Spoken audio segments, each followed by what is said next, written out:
અમદાવાદમાં રાજીવ ગાંધી ભવન પર પથ્થરમારાના કેસમાં કોંગ્રેસના 5 કાર્યકર્તાને જામીન વધુ તપાસની જરૂર ન હોવાથી બચાવ પક્ષની દલીલથી હાઈકોર્ટે જામીન કર્યા મંજૂર.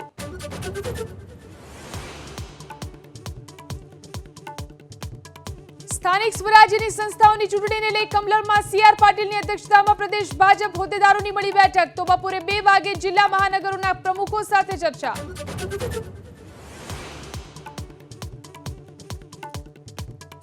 સવારે 6 થી બપોરે 12 વાગ્યા સુધીમાં રાજ્યના 15 તાલુકામાં 2 થી 6 ઇંચ વરસાદ. ધોરાજી, કેશોદ, વંથલી, પોરબંદર તાલુકાના કેટલાક ગામ જળમગ્ન.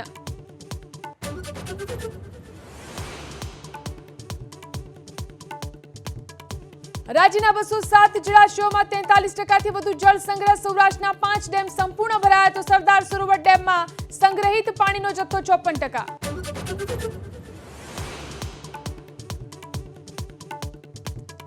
ભાવનગર સોમનાથ નેશનલ હાઈવે પર રોહિસા પાસે કાલથી શરૂ થશે ટોલ બૂથ. એક વખતના 140 રૂપિયા અને 24 કલાકમાં પરત આવશો તો રિટર્ન 70 રૂપિયા ચૂકવવા પડશે.